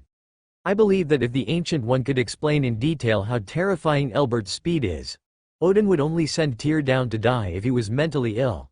This is not a situation that ordinary Asgardians can handle. There was a gap in the communication between the two, which gave Elbert an opportunity. Not only was Odin an Ancient One now in a difficult position, he also picked up a Casket of Ancient Winters for nothing, which contained Tide Particles package. Even the Ancient One and the Time Gem could not be taken away. When it got into his hands, he still wanted him to return it. It was a fool's errand. Even if it couldn't be used, it would still look good as a decoration. And one thing must be admitted, that is, Casket of Ancient Winters is one of the weaknesses of Elbert, or the Speedster. When the temperature drops to a certain level, it can even cause time and space to stagnate, freeze atoms, and the speed force will also become slower. Although Elbert wasn't sure whether the Casket of Ancient Winters could create such a low temperature, but it was a hidden danger after all, so it was safer to keep it in his own hands. What do you want to do? He can't die on Blue Star, otherwise it will lead to war. The Ancient One was helpless. Without taking action, she could do nothing with Elbert. Helpless expression appeared on Odin's face, who was also staring here. Look, he misjudged Elbert's power, and he must pay the price for it. No, isn't Thor still in North America? If Odin doesn't want to lose his son, He has to accept this bitter pill. A smile appeared on Elbert's face, fearing that the world would not be in chaos. Since neither of them planned to fight with if he breaks up, things will be easier to handle. You are exacerbating the conflict. Ancient One gritted her teeth. She knew very well that Elbert was just talking nonsense. He was waiting for their sincerity, otherwise Tyre would have to stay today. Then what do you want? Elbert shrugged and spread his hands, signaling the Ancient One to come up with a plan. As long as he is satisfied, then he can pretend that what happened today did not happen. Asgard will no longer interfere with type particles. You asked Tyr to return to Asgard with the casket of ancient winters. The Ancient One did not answer Elbert immediately, but said after 2 seconds. However, her conditions were obviously impossible to satisfy Elbert. It's not enough. And the casket of ancient winters is my trophy, and I'm not the loser, so why should I hand over what I got? The casket of ancient winters can be given to you, but you cannot interfere with Thor. The Ancient One was silent for a longer time this time, but finally made a retreat. Okay, I wasn't planning on causing trouble for that prince, but Asgard has to promise not to cause trouble for me in the future. He gave up as soon as he could. Elbert knew very well that although he allowed Odin and Ancient One to compromise, it doesn't mean that he has the ability to challenge both of them at the same time. It's just because Elbert is barefoot and is not afraid of wearing shoes, while they want to consider too many things and pushing too far will only make both of them look bad. Yes, as long as you don't take the initiative to cause harm to Asgard, they will not take the initiative to attack you. Ancient One answered quickly this time. Obviously Odin also wanted to end this awkward negotiation quickly. For thousands of years, not only was he almost killed by Tyr, but he also fell into the hands of the Ancient One. Who knows when this kind of monster appeared in Midgard? There are few monsters in the universe that can rival him. Then it's a deal, you can leave. Elbert glanced at Tyr contemptuously. The reason why the gods are praised is not because of their names as gods, but because of their divine power. A person who does not have matching divine power god is a complete joke. What's even more ridiculous is that these guys still think they are gods. If Hela hadn't set off Ragnarok to destroy Asgard, and absorbed all kinds of black technology in a few years, the humans of Blue Star would have taught them what the terrifying ape erectus is. Authority, just as European adventurers did to the Native Americans. I still said the same thing. I hope you don't go the wrong way. Seeing Bifrost drop the beam of light and take it to Tyre, Ancient One also breathed a sigh of relief and opened the portal to the holy place. Next, she had to fight with Odin. Talks about why Tyr brought the casket of ancient winters. Definitely, I have always been on the right path, always. Watching Ancient One leave, Elbert smiled. He won this round again, but there will be no next time. There is no such thing as the bottom line. It will not be reduced indefinitely, but it can be 1 or 2, not 3. If it makes a fuss next time, Ancient One will probably not be so soft, so Elbert will cherish this last opportunity, either not to do it, or to make a fuss all at once. The world will be in chaos. In the solar system, a huge amounts of battleship hovers in the orbit between Blue Star and Mars. Under the unique dark stealth mode, conventional technology cannot detect their traces. As the former owner of type particles, the Dark Elves are not just pure use it. After all, they are a complete civilization. They have also developed many unique technological numbers based on the research on the characteristics of type particles. Among them, dark invisibility is the most prominent one. Even Heimdall's eyes cannot peek into the battleship in this state. It exists close to reality, but it is also somewhere between illusion. Type particles disappeared? This is impossible. Malekith's pale face had veins popping out as he checked the star map angrily. However, the results still showed that the type particles signal had disappeared from their monitoring range. For a moment, Malekith's mind was spinning 1,000 times, but he quickly calmed down. Type particles can never disappear. Their existence is originally equivalent to the universe. Malekith does not believe that anything can be erased. Type particles, then there is only one explanation: someone hid him, just like the Asgardians did. Who could have done it? A thief stole the type particles, but the Asgardians soon discovered them and resealed them. Malekith began to figure out the plot on his own. If this was really the case, things would be in trouble. Although he dared to attack Asgard directly in the movie, he was sure that the type particles were there. As long as he made a desperate effort to take them back, it didn't matter if all the other Dark Elves died. But the question now is, if the TIE particles are sealed in Midgard by the Asgardians, should they attack directly? Unlike Asgard, which only has one main city, the scope of Midgard is limited to only one battleship left. It is a bit too big for the Dark Elves. If Asgard does not completely control this place immediately, Asgard may transfer the TIE particles, and then there will be no idea where it will be placed. Agram. Staring at the blue planet outside the battleship's porthole, Malekith finally gave up the attack. At least he couldn't alert the enemy until he determined the whereabouts of the TIE particles. You take people to Midgard, secretly when searching for the whereabouts of TIE particles. You must be secretive, and you must not be discovered by the Asgardians.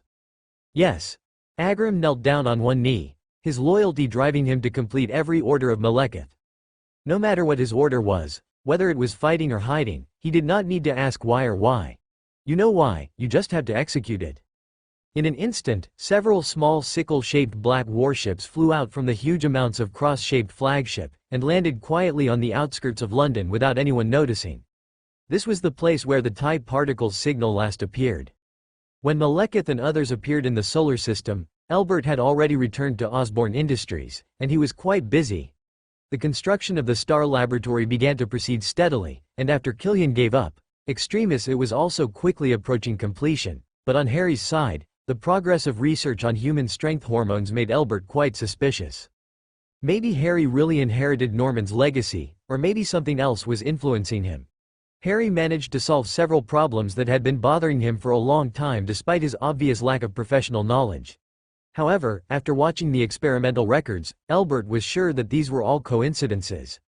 At the right time, at the right place, a small deviation turned what was supposed to be a fruitless experiment into a standard researchable sample. Elbert is not sure whether there is the will of the universe behind this coincidence, but for now this is a good thing. The only pity is that coincidences do not always happen. After a period of rapid progress, the experiment progress has also begun to come to a standstill. If no new variables can be introduced, it will remain in this state for a while. However, Harry has already made up his mind. Due to that unknown coincidence, Elbert decided to let him continue to be responsible for the human body's strength hormones. Maybe when will it happen? Is it done? Definitely, these are not big surprises for Elbert. Whether it is Extremis or human body strengthening hormones, as long as you proceed step by step, you will eventually reap the fruits. What really surprised him is, Ivan Vanke, I heard that you want to join Osborne Industries. Why? Standing in front of Elbert was a tall man with a slovenly face that looked weathered. He looked more like a scientist than a scientist, a boxer. Because you said that you will give every qualified scientist the greatest opportunity for development, and I need this opportunity. Ivan Vanke was holding a simple box in his hand. Seeing Elbert put his eyes on the box, he placed the box on the desk without any hesitation, and then opened it very violently. He had no intention of opening the lock honestly. However, after looking at the position of the lock of the box, it was already distorted. Obviously, this is not his first violent unboxing. I know this thing. It's Tony Stark's new invention. He even applied for a patent for it. Looking at the contents of the box, Elbert was not surprised at all. The micro-reactor was just not comparable to Tony Stark's in terms of shape or material. Rather, it was more like randomly looking for some discarded materials and splicing them together. If he hadn't known that Ivan Vanke could actually build this thing, Elbert would have even thought that this was a DIY model made by some unemployed vagrant. Stark is a thief like his father. Hearing Tony Stark's name, Ivan Vanke became visibly excited. Although who was right and who was wrong about what happened back then has been concluded, you can't let a person who has lost his father think about the problem calmly. Whether Stark is a thief or not, the problem now is that Tony Stark has registered a patent. Even if we master the technology, we can't use it openly. If we can't use it openly, then we can use it secretly. In any case, the energy provided by the reactor is indeed quite powerful. As an energy source that is one of the world's most difficult problems, it is always needed somewhere. But you need him, give me a laboratory, and it will belong to you. Ivan Vanke stared into Elbert's eyes. He believed that no one could refuse this request. The value of the micro-reactor was completely worth what Elbert had to pay. Then what? What are you going to do? Revenge against Tony Stark? Elbert did not answer Ivan Vanke immediately. Although he was a little surprised by his arrival, some questions still had to be clarified. Letting Ivan Vanko take revenge would be to shoot another stone. His own feet. He is not Justin, he will take the blame for Ivan. His father took away my father's achievements and kicked him out. They live a wealthy life in an international city, while my father and I have to live in a slum. Is this fair? Why can't I take revenge? Ivan frowned and said with hatred, why can Tony Stark become the most dazzling light, but he can only be moldy at the bottom of society? He is not convinced. I have no intention of stopping you from taking revenge, but what revenge do you want? Just this? Elbert fiddled with the reactor and two flashlight-like things placed next to it, and said with disdain, Tony Stark has the most good resources, the best economy, the best minds and the best development space. But what do you have? Even your technology is lagging behind. Let me show you something. I hope this will not hurt your confidence. As he spoke, Elbert turned on the projector, and a video file was opened. It showed a picture taken from a fighter jet. An unidentified flight object passed by at a speed exceeding Mach 2. Then the video switched to a satellite perspective. The true face of the flight object could be seen. It was a steel humanoid. The golden and red color made it look quite good, but Ivan recognized what was on its chest, a micro-reactor. The next scene is of Tony Stark manipulating the iron battlesuit and fighting a group of terrorists. It was a completely one-sided crushing. Although it did not have the same experience as in the movie, Tony Stark did not become the real Iron Man at all. But as a scientific researcher, Tony Stark needs a place to conduct actual combat tests, and these terrorists have become the best targets. How about it? What chance do you think you have of winning? Cutting off the video, Elbert looked at Ivan, who was speechless. To be honest, he didn't think Ivan could compare with Tony Stark in any way. Now their skills are different. Not big yet, at least essentially at the same level. But after a while, Tony's steel battlesuit will advance by leaps and bounds, with more efficient energy use methods, more changes, and more lethal weapons. And what does Ivan have? A pair of electric whips that can only be used against ordinary people. It's so low, Tony Stark doesn't even need to take action. A pair of soldiers with a little cooperation can take him down. I underestimated him, but I will never admit defeat. After a moment of silence, Ivan admitted that he was powerless against Tony Stark now. Judging from the performance in the video, his so-called plan did not even have a 10% chance. He closed the suitcase silently and was about to leave, but Elbert pressed one of his hands on the lid of the suitcase. Don't leave in a hurry. I'm not showing you this to belittle your incompetence. You are right. The technology of micro-reactors is of value to me and to most people. Elbert looked at he saw confusion in Ivan Vanky's eyes. I just want to wake you up. Don't challenge Tony Stark without your own abilities before you have the ability. That will only harm others and yourself. Can you help me? Ivan gave up his plan to leave. He knew that he needed Osborne Industries. After seeing Tony Stark's steel battlesuit, he knew that he could no longer study alone, otherwise he would never be able to do it alone. There is no way to catch up with Tony Stark, let alone take revenge. Absolutely, an independent laboratory. This requirement can completely satisfy you. At the same time, I will also open Osborne Industries' secret projects for you. Maybe you can find what you want from it. Elbert showed a smile that his plan had succeeded. Another department director of Osborne Industrial Park is in place, and to get these, you need to show your loyalty to me, to Osborne Industrial.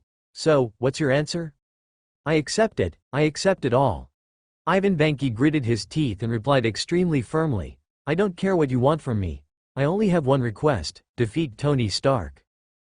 Chairman, are you sure you want to start the injection directly? I suggest that it is better to conduct human experiments to confirm.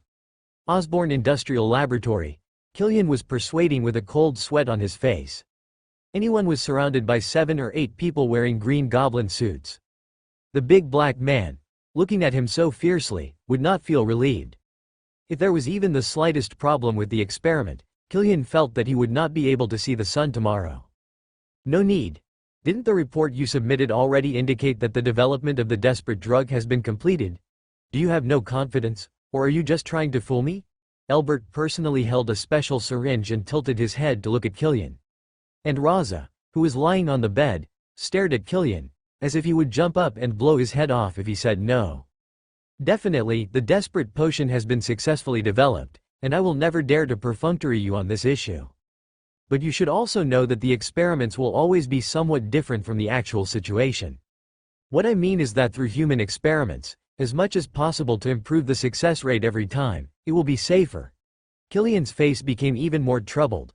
He worked overtime for several months and finally completed the final work of the desperate potion. As a result, Elbert pulled up Laja and started injecting without saying a word. Killian almost jumped out of fright when he found out. He is very clear about the dangers of the desperate potion. Even if he has perfected everything that can be perfected, it is like there is no free lunch in the world. You have to pay to get it. While it can give people the ability of Superman, they must also bear that extremely high mortality rate. Killian originally thought that Elbert would be more cautious when using it, but who knew that Elbert didn't even think of further testing, so he directly injected it into Raza, his confidant general. As a result, he was now trembling with fear. Once something went wrong, then it is definitely not with Elbert. He can only take the blame.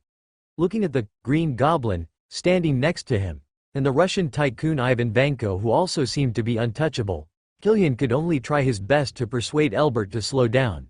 Wait, he doesn't want to bet his life on the success rate of a desperate potion that even he himself doesn't dare to inject. It's not necessary, Killian. You made a mistake from the beginning. What I need has never been an absolutely stable desperate potion. The current potion is perfect for me. A cold light flashed in Elbert's eyes. Then, without giving Killian a chance to speak, he directly pushed the medicine in the syringe into Lazar's blood vessels. Chairman, what do you mean? Killian looked at Elbert in confusion. He didn't understand what Elbert meant. He didn't need a stable desperate potion. Isn't that looking for death? You will understand later.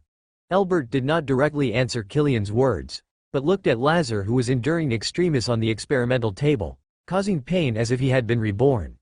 His skin turned red rapidly, and his skin was like cracked earth. Magma like blood seeped out from the cracks.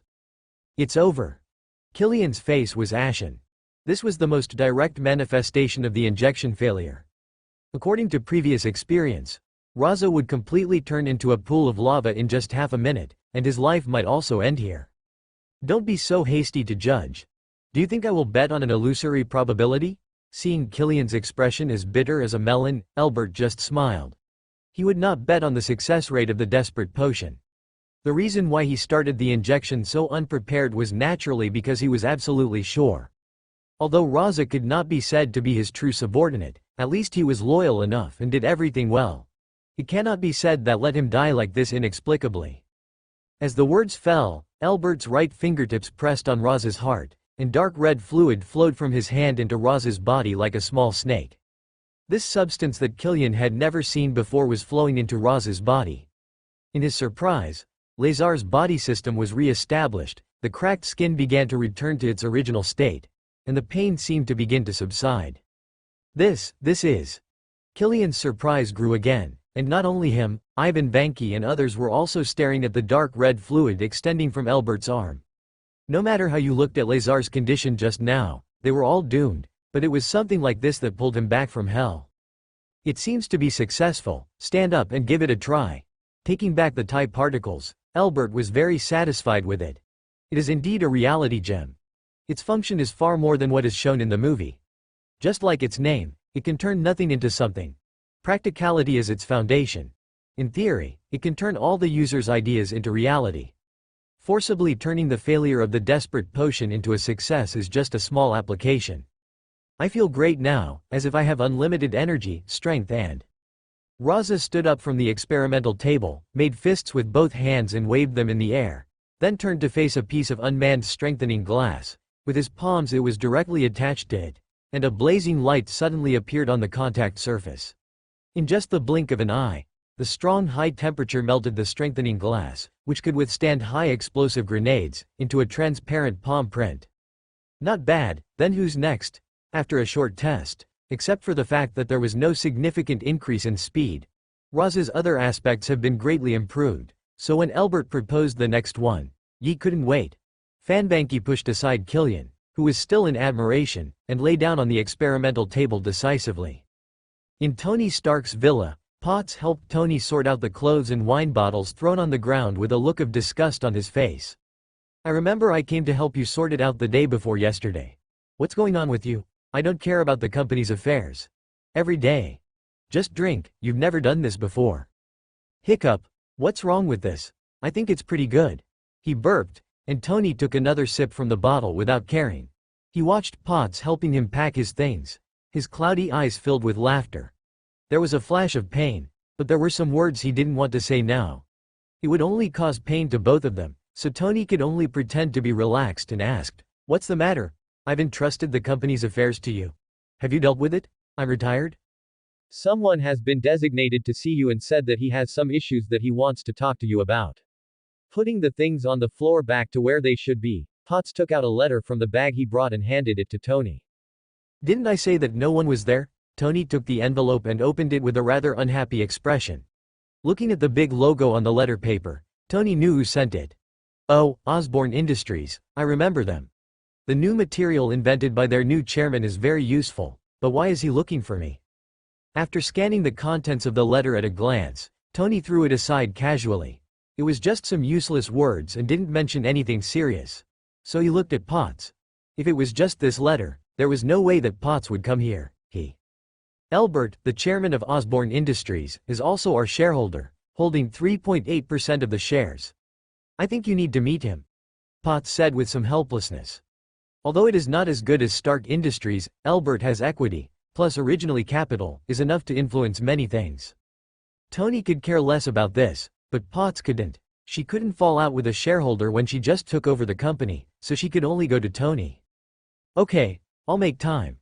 Seeing the helplessness in Potts' eyes, Tony suddenly regretted that he shouldn't have put the burden of Stark Industry on Potts' shoulders, but there was nothing he could do to change it now. His life is short. What's going on with Tony Stark? S.H.I.E.L.D. Nick Fury looked at the report handed over by Phil Coulson and Barton in a good mood. This report should have been sent to him before, but whether it was to deal with the remaining issues, it was secretly withheld. Some of the remains of the Destroyer, or wrangling with the people in Congress, took a lot of time. But just as he thought, Thor and Blue Star had established a pretty good relationship and found a girlfriend. This was a good sign and might provide a springboard for friendship for him and the entire world. The palladium poisoning has made him a little depressed. Everything in Stark Industries has been handed over to Ms. Potts. If it continues, he may commit suicide before he completely loses his ability to move. A beautiful figure with red hair stood there, in front of Nick Fury. As the person who picked up Tony Stark from the Empire Cemetery, she used her proficient skills to gain Potts' trust. Although she did not directly undercover Stark Industries, she would not miss out on what she should know. Haha, this unruly prodigal has his day now. Wait a minute. Only in the most desperate moments will the light be the brightest. Continue to monitor his situation. Nick Fury even wanted to applaud Tony Stark's character. It really makes people want to punch him in the face. But you can't really let him die, that would be really troublesome. Choose an appropriate moment to hand over Howard's relics. Give him. No problem, Natasha Romanoff said confidently, and then she was about to leave. She happened to pass by Hill, who was walking over. The two nodded and separated. What's the matter again? Seeing Hill coming to him, Nick Fury's good mood immediately dropped by half. Oftentimes like this meant that he had troublesome things to deal with, and they were all related to someone. Some big shots. Although S.H.I.E.L.D. is affiliated with the Security Council, this is America. Everything you do must be considered for the bald eagle, but some people will not give S.H.I.E.L.D. face, so when something happens, they usually have a hard time handling it, soft. It didn't work, and tough tactics were difficult to deal with, which gave Nick Fury a headache. Yes, it's very troublesome. Hill's expression was quite serious. It was obvious that what happened also made her feel troublesome. According to the detective report, Dr. Banner is in New York. What? Nick Fury was shocked for a moment, and then looked at Hill with a change of expression. Where's Ross? Does he know the news about Dr. Banner in New York? Although I really want to say no, in fact he already knew, and the agents also discovered that General Ross was mobilizing personnel. Hill shook his head and told the news. He may have told Dr. Banner directly in New York. Take action. Is he crazy? This is not a primitive jungle. This is New York. Does he know what the crime of mobilizing the army here is? Nick Fury instantly felt that his head was going to explode. They had finally settled the previous Manhattan incident. After defeating those capitalists, Ross actually wanted to provoke them again. Is he crazy? We must stop him. That old guy Ross is completely crazy. Damn it. Does he think he can suppress the consequences with his connections? No way. Nick Fury walked around anxiously. For Hulk, Ross's sanity has become equal. Why not? Did he think that the meritorious service he had made could protect him? Before the Manhattan incident, it would have been difficult for Ross to be punished too severely as long as he had a suitable reason. But it is different now. Once Ross takes action, no matter whether he has a reason or not, his life will be over, even if he succeeds. After catching Hulk, he didn't have a chance to study it. Ross should have seen this clearly, but his mind had long since lost its sanity. Nick Fury is not in the mood to worry about Rose's life and death. In his opinion, it would be clean for the old guy to die, but if New York explodes, S.H.I.E.L.D will not be able to escape the blame. Dee, hello. I'm Nick Fury. How's the situation? The phone bell rang quickly, and Nick Fury quickly picked up the phone and asked, eager for good news. Director, I'm late. General Ross has already left the barracks. Hill's voice came from the other side, which immediately made Nick Fury's heart sink. However, her next words made Nick Fury feel that there seemed to be a chance of improvement. But he didn't mobilize large forces, he just took away a special operations team. Only one special operations team? Okay. I understand. You stay in the barracks and prevent anyone from leaving. Nick Fury hung up the phone and felt relieved. Fortunately, Ross didn't let the army in directly. If there was just a special operations team in the New York City area, even if something went wrong, they would be able to explain it with reasons. However, he still did not dare to relax and let Hill stay in the barracks to prevent Ross from calling in reinforcements. Although things don't seem too troublesome, it won't be so easy if Nick Fury knows who Ross took away. What will be staged in New York City by then will not be an inspirational drama about brave soldiers fighting the Green Monster, but an unparalleled plot of two monsters fighting hand to hand, and the unparalleled ones can naturally only be innocent New York citizens.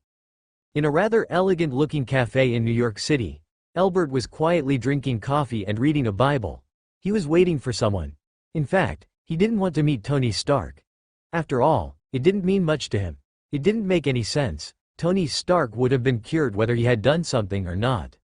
But the vengeful Ivan Vanki reported something to him.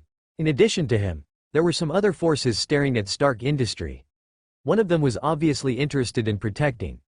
The people he sent accidentally crossed the border several times. They were all warned, and the most recent one was even killed directly at home. Judging from the method, it was standard military style.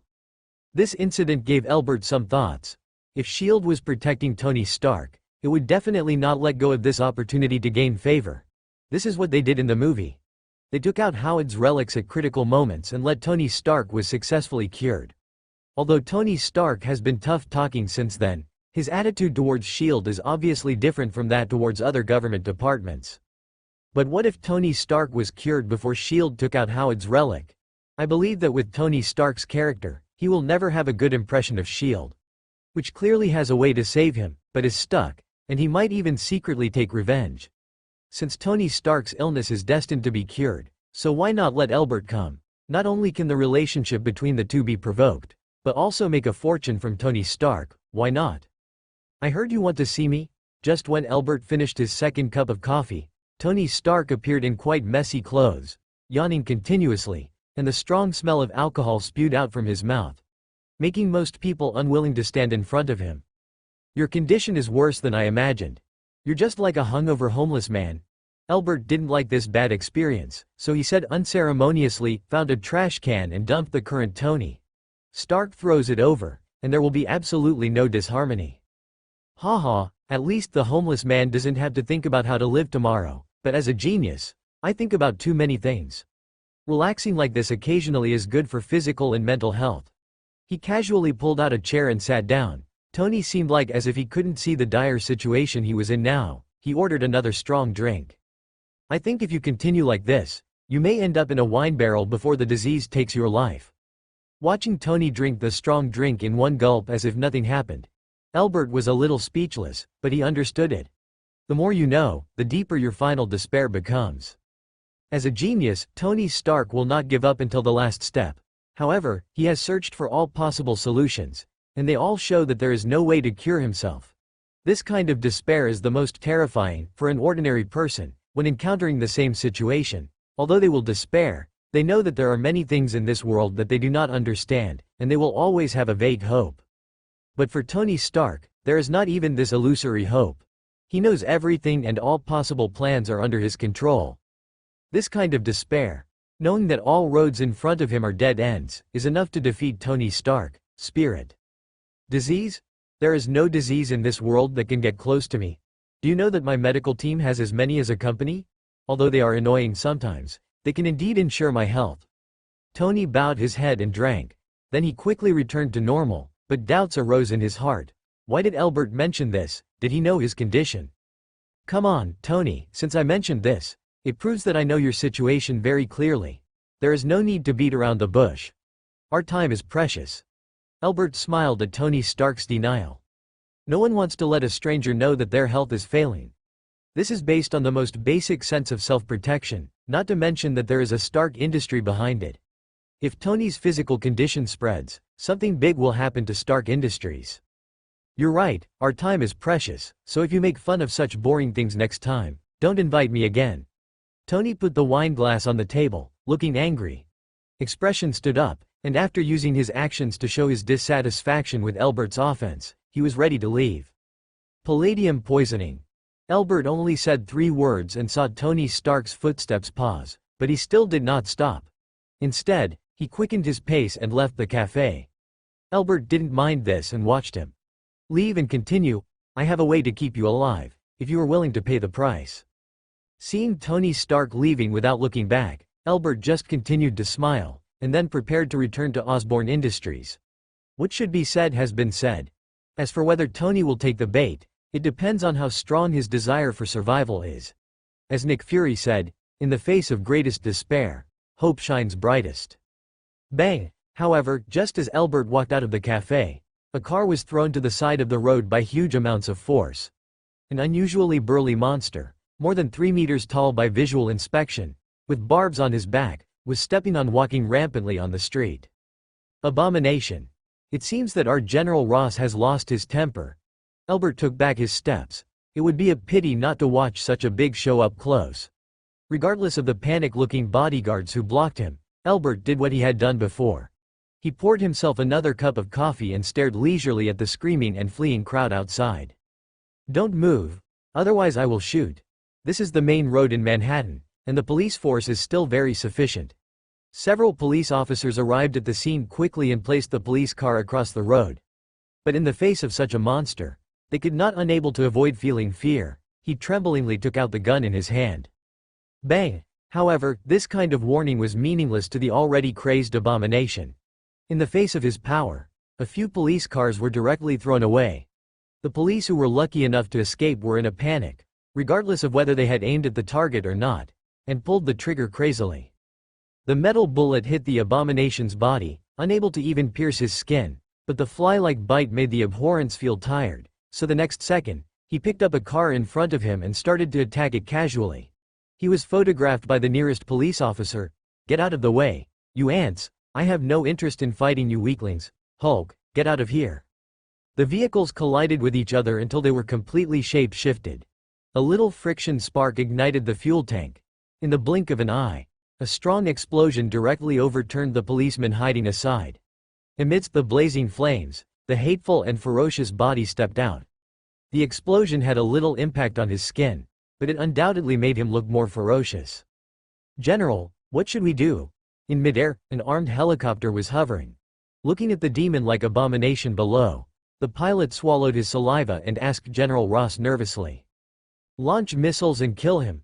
Ross's face was full of anger. He thought he had controlled the hatred, but just like Hulk, he couldn't control anything. It was like tearing open a bloody scar. The same thing made Rose extremely angry. He didn't care about anything else and wanted to get rid of this unsightly shame in front of him. But General, this is a downtown area, and there are still citizens who have not escaped from the surrounding buildings. If an accident occurs. Ross didn't care about anything else, but the driver couldn't ignore it. He almost cried when he heard Ross's order.